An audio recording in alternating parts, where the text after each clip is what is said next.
In today's video, I'm going to teach you how to create and share Telegram group invite links on mobile and desktop. Invite links make it simple for people to join your Telegram group without needing manual approval from you each time.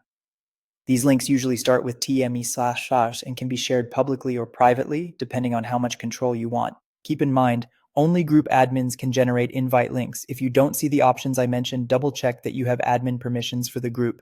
Let's start on the mobile app, which works similarly on both Android and iOS. Open Telegram and go to the group chat you manage. At the top of the screen, tap the group name or the profile picture to open the group's info page. From there, tap Add Members. You'll see an option labeled Invite to Group via Link.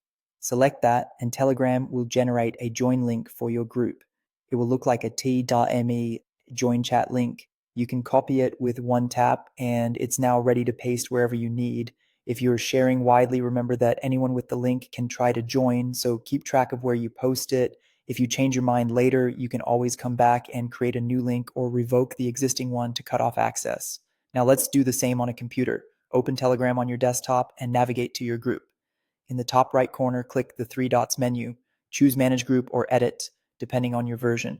In the Settings panel, find Invite Links and open it. Click Create a New Link. Here you may see options to customize the link, such as setting an expiration time or other limits.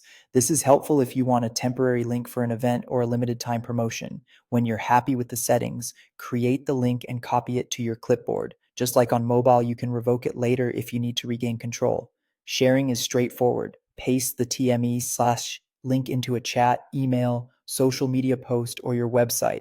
When someone taps or clicks it, they're taken directly to Telegram to join your group. If you're sharing the link broadly, consider using limits or revoking old links periodically to keep your membership manageable. If you ever suspect the link is being misused, generate a fresh one and share the new version with trusted audiences. That's it. Generate on mobile or desktop, copy the t.me/link, and share it where your audience is. Keep an eye on your links and you'll maintain a healthy, growing group.